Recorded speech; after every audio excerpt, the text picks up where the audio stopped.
Hello, everyone, and welcome back to another episode of Coffee Shop Philosophy. As always, I'm your host, Killian Hobbs, managing editor for Being Libertarian, LLC. Got a lot in store for you today, this episode. I just wanted to start off actually by apologizing for missing last week. That's twice now that I've had a couple things in, I guess as some libertarians would call it, meat space. That's kind of taken up my time a little bit, so I haven't been able to get through. If you just heard that little snicker and laugh there, then you might have guessed my guest. I always end up with the weird English whenever I try to say things randomly. I don't know why. It only happens when I record the show. Anyway, I'm joined today by Caitlin Clevin. Caitlin, how are you doing tonight? I'm doing fantastic. That meat space joke. That was really funny.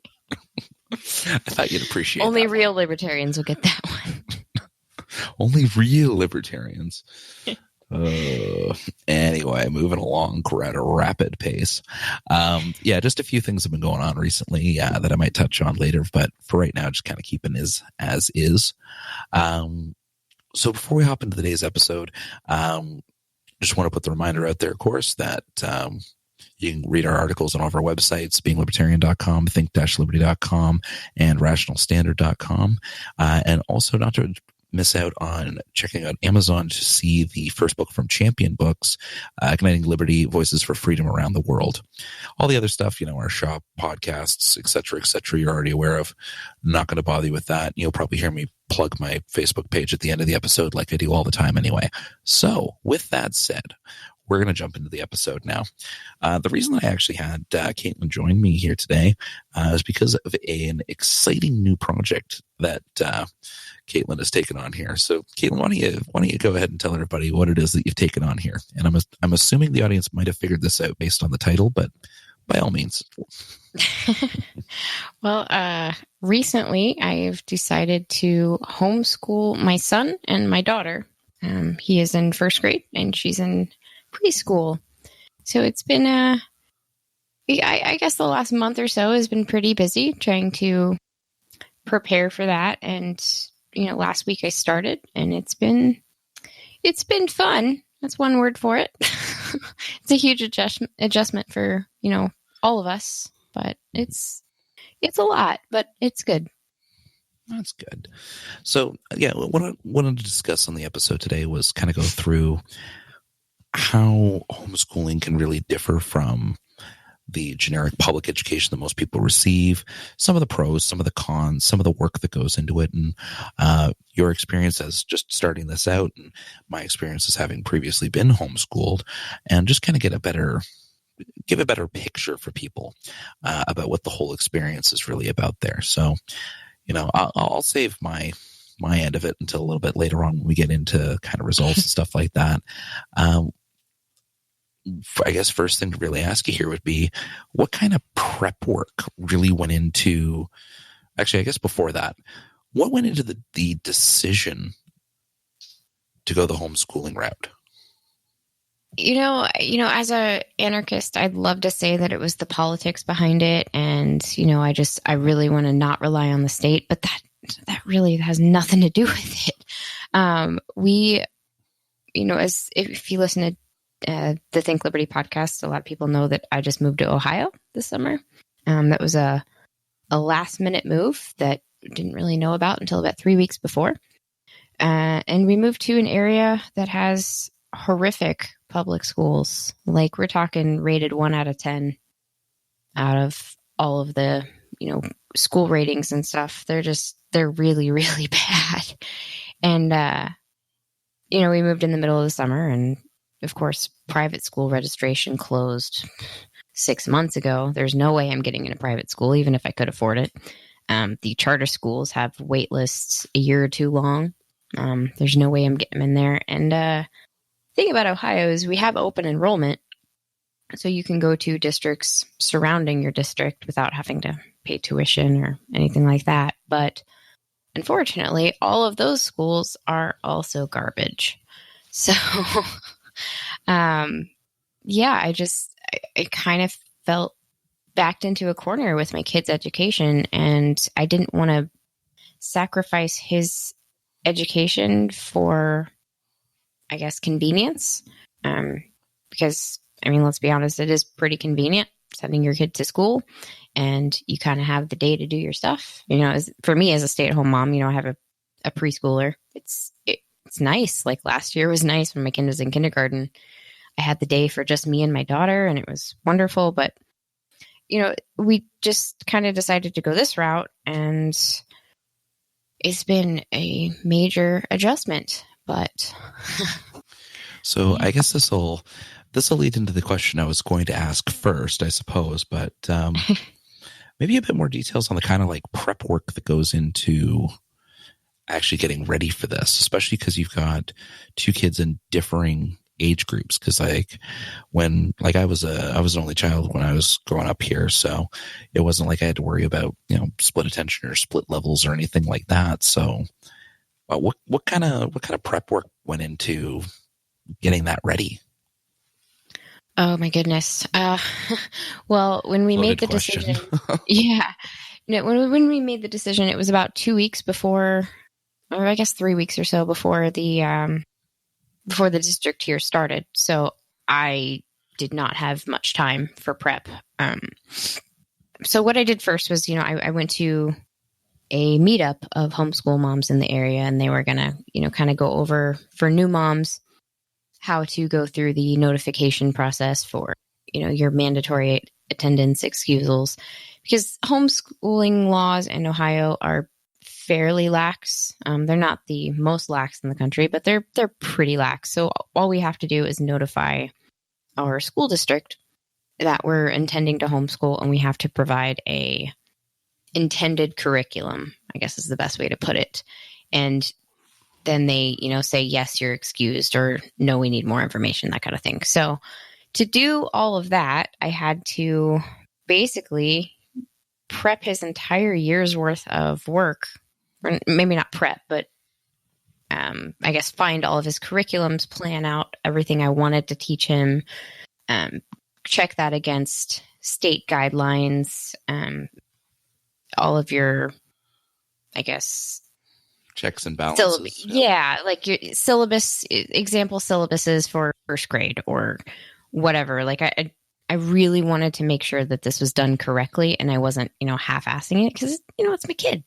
Mm-hmm. I want him to have the best opportunity to explore his potential.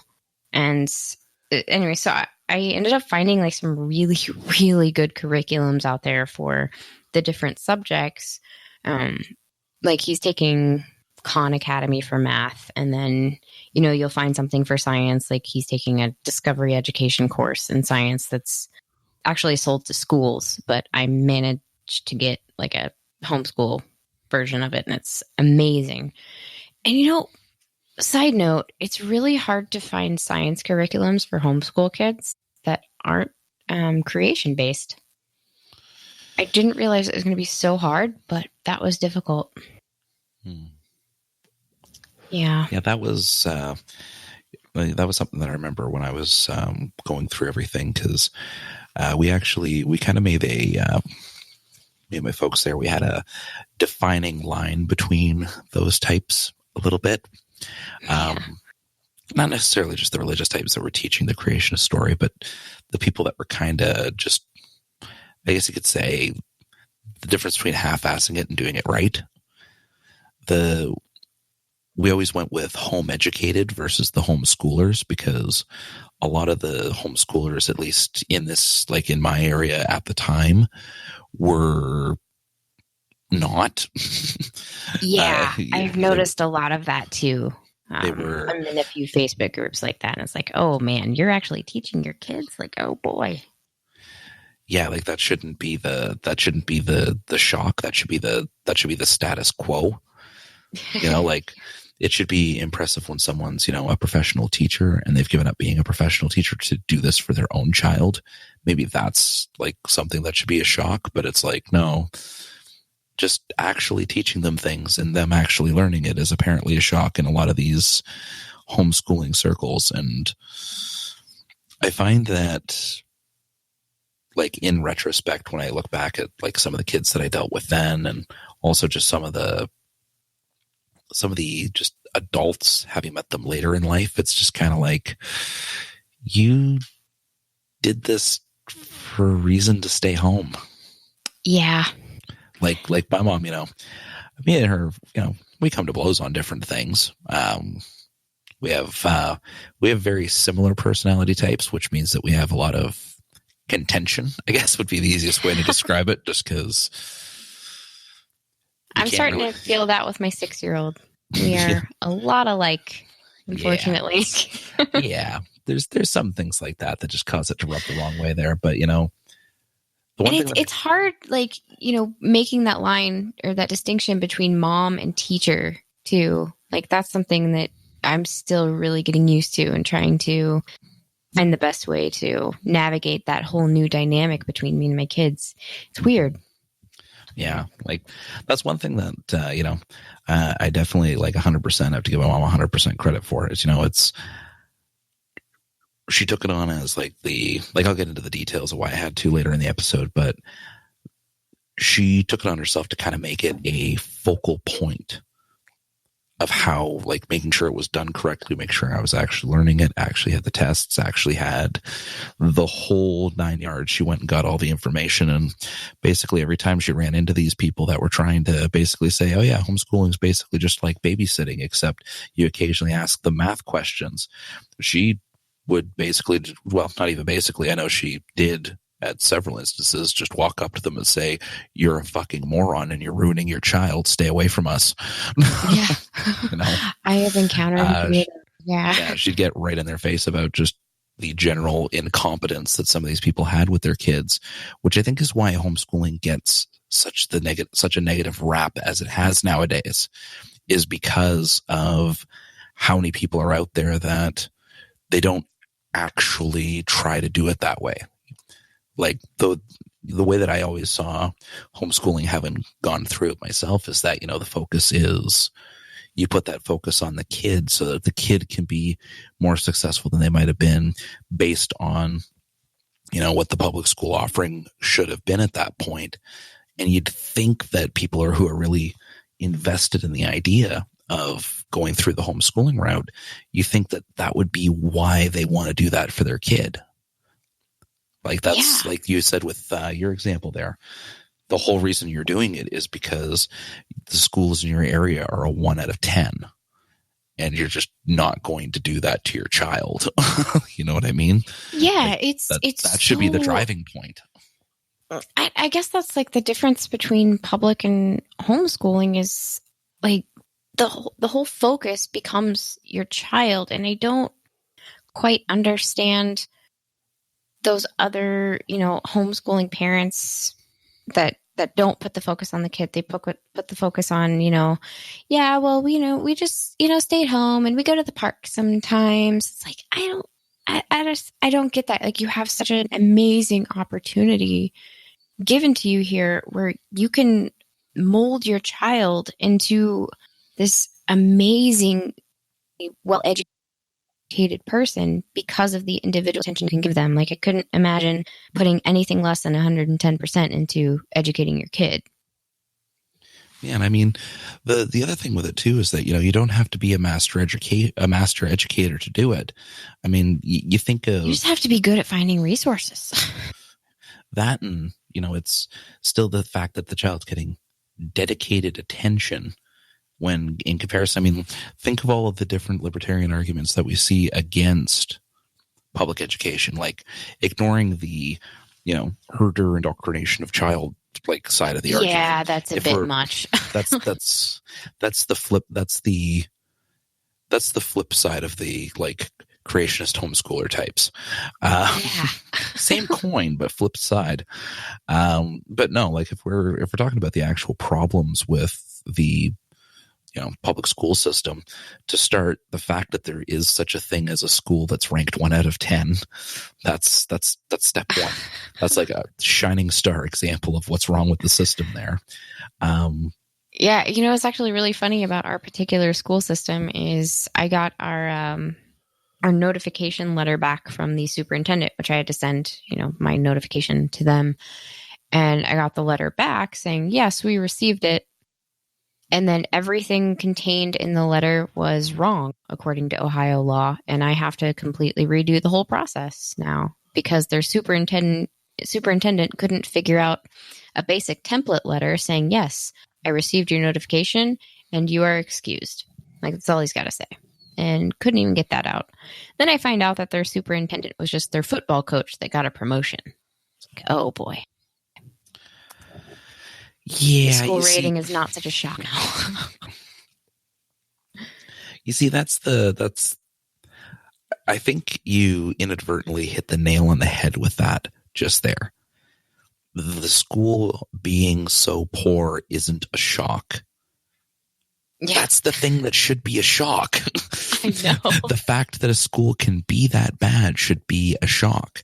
You know, say what you will about the government. That's one thing that I can say for all of the complete and utter bullshit that would make an American libertarian rip their hair out if they ever lived up here in Canada.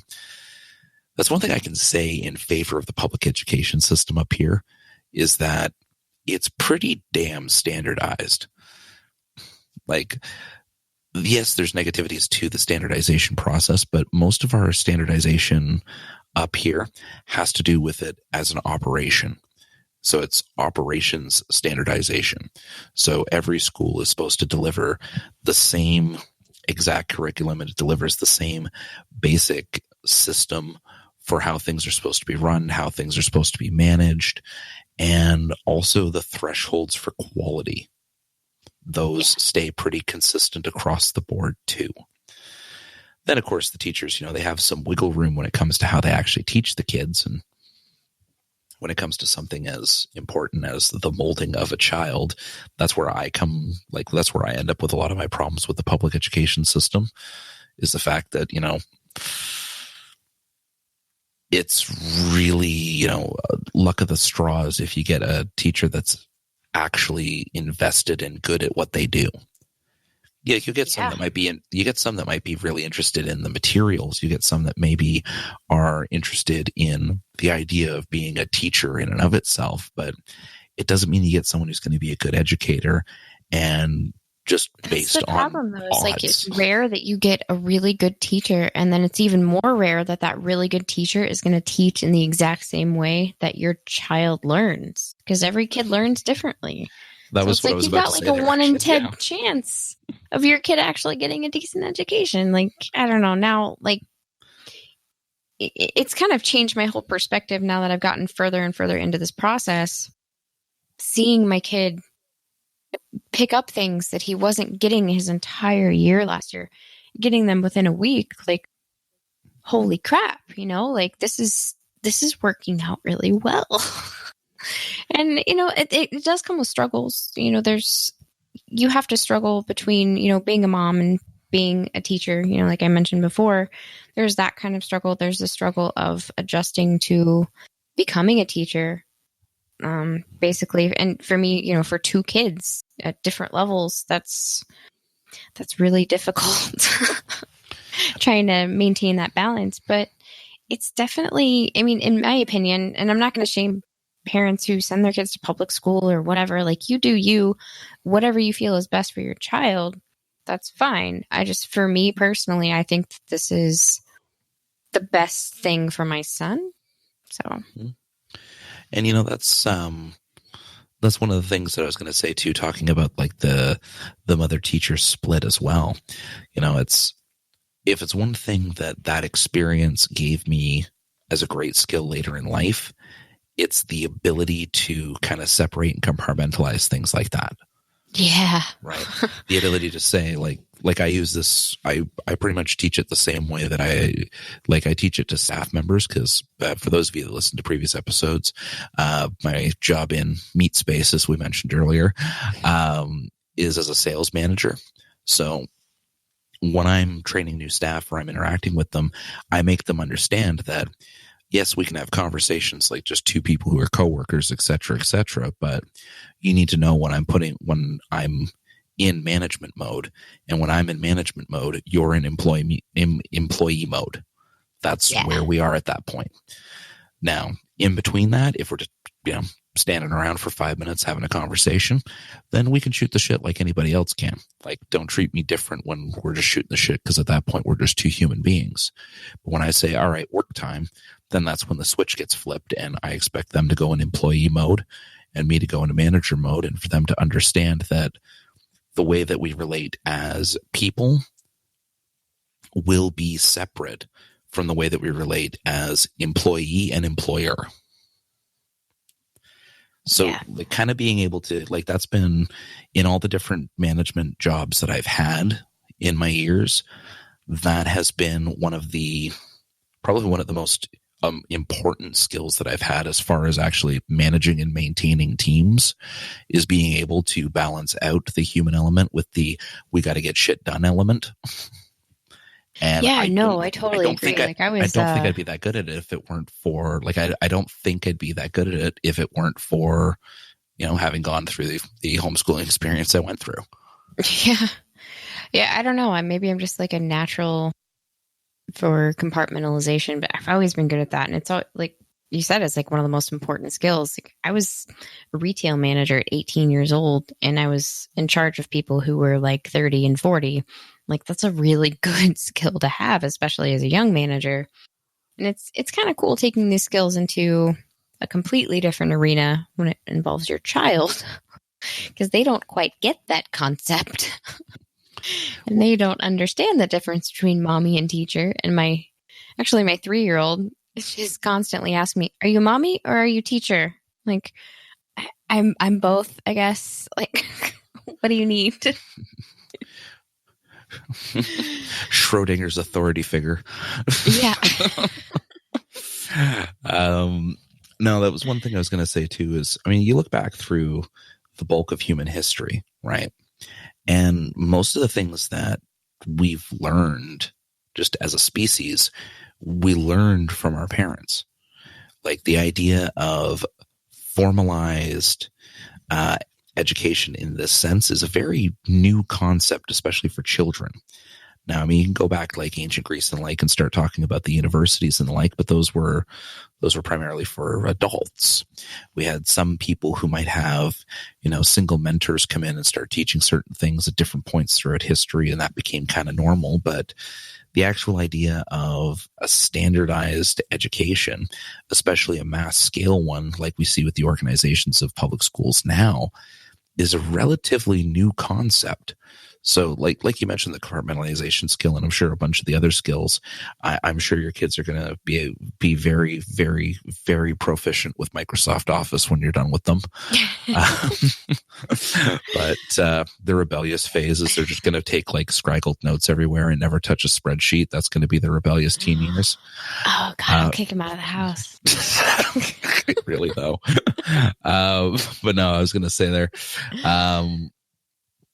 being able to take some of those like specialized skills that you've tried, tested, put to work in the real world, and being able to hand those direct skills off on top of the general knowledge stuff that they're supposed to learn, that I think is just a major bonus point that homeschooling gets over the public education system.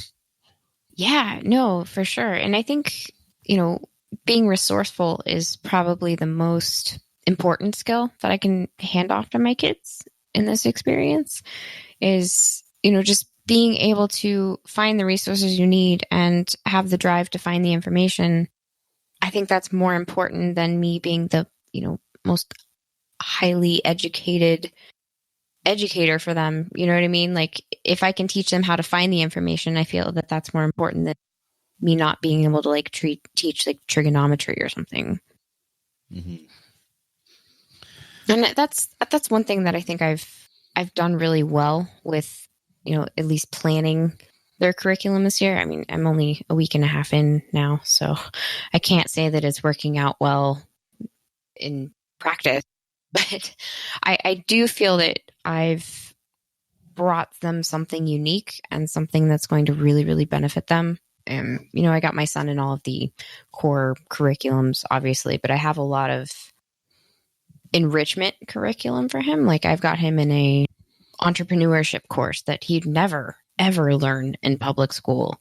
I've got him in, for music, I've got him in Richland Academy of the Arts now. Like he's in a kids rock band. Like I feel that the things that he's doing in the homeschool program is so much more beneficial, at least for him, than he would be getting in public school. It's kind of cool to like see it all come together. Yeah, no, definitely. As I mentioned earlier on in the episode, I was going to kind of explain some of the stuff that I went through for it. And I think that's a really good bridge point for it. I don't usually bring this up because there's not really a way to bring this story up without making it sound douchey, I guess is the best way to describe it. So I'll give you the Coles. Okay, I'll call you a douche. That's okay. Hey, it's better than that time when you were like firing me every third day. That was a really good time. But we're doing dumb shit. To be fair, I was getting fired for my puns, not for my ineptitude. Yeah, okay. You went pun crazy for a while. For the audience out there, that was what was. I really don't like puns. Just to get that out there. So as I was saying there, just get back on topic a little bit. With everything there, just gonna skip ahead here just a little bit. But no, the kind of background that I had on it was, parents took me in for the assessment with public school, that whole thing. Basically, they said that your kid is too advanced for the grade that matches his age. He's not going to be able to go in there. So either they would have had to start me off at like grade 3 level when I was like 5 or 6 at the time. They would have had to either start me off there, in which case the principal basically said, yeah, you're going to run into a whole bunch of different issues there just because, kid that young, but that age group and that kind of crowd of people, it's just going to be a bad time for him. Yep. You could put him in the normal grade, in which case he's going to be bored as shit. And he's going to basically grow up to be an asshole because he's just going to be that just kind of disconnected from it all.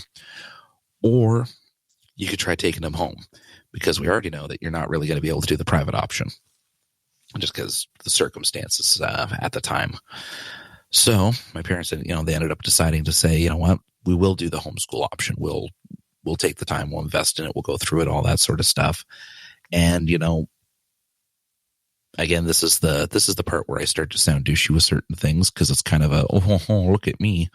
It's not meant to be like that. It's just kind of just going through some of the experiences there. But I mean, I was 12, 13, and that's when, I started digging in on like some calculus related things. Like I started to learn some calculus math, started to go through a whole bunch of like, yeah, I was that kid. I know.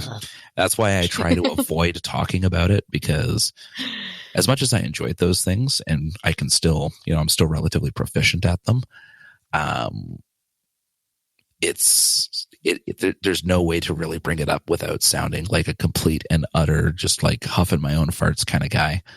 And that is exactly the person that I don't like being because I've met those types, I've met those types. I've interacted with them before and there's just no real life sense with them. And if that's one thing, it's funny, like a lot of people, they say that one of the issues with homeschoolers is that, the kids, they lose out on that social aspect. Yes. I was probably one of the most like social people I knew at the time. Like I probably have like more people that I was friends with or like at least acquaintances with or people I would talk to or interact with than some of the people I knew that would go to school. Like they'd have a school full of kids and they talk to like 3 people. Meanwhile, I would talk to literally everybody on the neighborhood because just why not? Yeah, I always laugh at the whole socialization thing. It's like, I was in public school. I was shoved into, situations where I was bullied a lot and I didn't have a lot of friends. Like, I feel that forcing a kid into public school over just because of socialization or whatever is kind of not a very good, reason to do so. Cause it's like, I was bullied. I didn't have friends, whatever. Like that was a much worse experience than if I would have been homeschooled and could have chose my friends based on not, I guess, what's it called? I lost the word. Like the forced socialization. Convenience. There. Yeah. Because of proximity, like, actually being able to, based on shared interests and, things people should actually be friends over.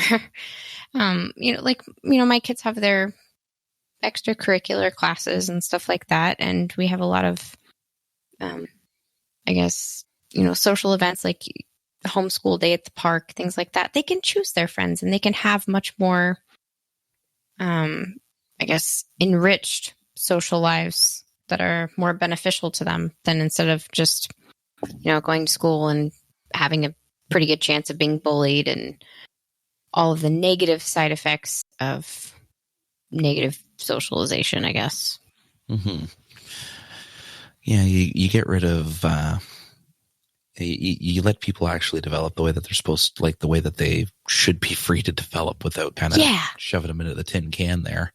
And surprisingly, it works. Go figure. We're going to wrap everything up here pretty quickly here but to close everything off, it's for anyone that's interested or looking into doing the homeschooling thing. I myself could definitely say that I'm an advocate of it. Just from my experiences with it. And, I was lucky enough to have someone like yourself, who's someone who's actually invested in making sure that their child learns. Yeah. I was lucky enough in the genetic lottery to end up with that kind of pairing. But for anyone that's out there that's interested in doing that, if the key little bit of advice that I guess I could give with that would be only do it if you're willing to put in that kind of work. I can say like myself, it's not something that you appreciate as a child. It's more work than you think. Just, oh great, I got to sit here for hours and hours and hours and go through this, that, and the next thing. This is stupid, blah, blah, blah. Because that's every child's reaction to schooling, right? But if you actually like going back on it and seeing the kind of work that goes into it, the effort, they have that show. If you don't want to stay up till 1 a.m. Most adults, if you had to go back through these different materials and start talking about, the name of the name in between the three different states of matter and the name for when they're in between specific parts of those stages and learning all that stuff. In order to kind of like teach your child that stuff, you basically have to start learning it ahead of time, because unlike the specialized dedicated teachers, you're not going to be ready for it. I mean, most teachers in general are trained for a specific set of classes and a specific age range. So like, say, for example, high school teachers. I know quite a few high school teachers, and most of them are, there's like 30 different courses, but if you were to put them into rough subjects, there's maybe 2 to 3 rough subjects that they can actually teach. And it's just for that grade 9 through grade 12 section. You get into like the middle school, primary school, you see the same kind of story. They're set to educate on a couple of things, and that's usually about it. Whereas when you have someone that's doing the homeschooling, they basically have to learn the entire curriculum ahead of time on all of these subjects as they're teaching it to you. So for the ones that it's super overwhelming. Yeah. Like, again, like as a kid, just didn't really have an appreciation for it. But like, as you get older and you go back and you think, okay, yeah, no, if I had to do that, I'd be looking down the barrel of a gun. Like this is intense. This is really intense. Jesus. But the good thing is you have a lot of flexibility when you're homeschooling. So, you don't have to teach 7 subjects every single day. Like I've only introduced 2 subjects so far. And we're just going to keep introducing more each week, just kind of as we get comfortable. But even with only 2 subjects, I'm up till 1 a.m. printing off worksheets, doing lesson plans, making sure all of the work is kept track of, organizing things. Like there's a lot of work that goes into it. And my advice for a new homeschooling parent or someone who's considering it as a new homeschooling parent is make sure you really look at everything that goes into it, not just, oh, it's great, I get to stay home and, educate my kid. Like, you have to really be prepared for the organization, for the, lesson planning, for the making sure that you're connecting with your child. It's a lot, but I think it's worth it so far. Check back with me in a year. We'll see. Yeah.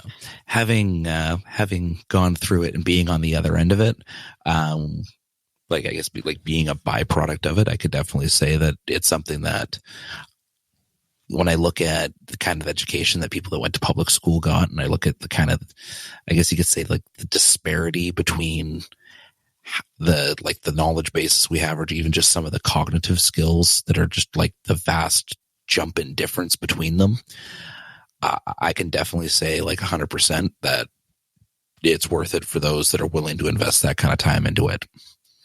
So to close everything off here, again, Caitlin, thank you very much for coming on the show again. It was glad to have you back. Thank you for having me. No, definitely. I still have to find a day or time to find my way back over to the Think Liberty podcast itself. It's been a little while since I really hope you come on this weekend. We have a fantastic guest coming up, and I can't wait for that one. Yeah, no, it sounds like it'll definitely be interesting. That particular episode, just based on who you told me the guest was. So now that we've built up a surprise, so stay tuned for that one. Now that we've built up the necessary amount of hype to the same 200 people every week that listen to all of our podcasts, I'll probably listen to it by default anyway. But still, it's a good thing to do. Anyway, thank you for coming on. As I mentioned at the beginning of the episode, make sure to check out our websites. You can check out the merch shops on there. Check out the book Igniting Liberty. You can follow myself directly on Facebook just by searching Killian Hobbs author. And if you ever want to message me or have an idea for a show or an article or any questions about being libertarian or Think Liberty or anything like that, you can actually just send me a message directly through my Facebook page there. And I pretty much have my phone glued to my hip, so I can usually respond pretty quickly there. But anyway, I hope you enjoyed the episode. And as always, if you liked what you heard and you'd like to hear more, I'll see you again next week.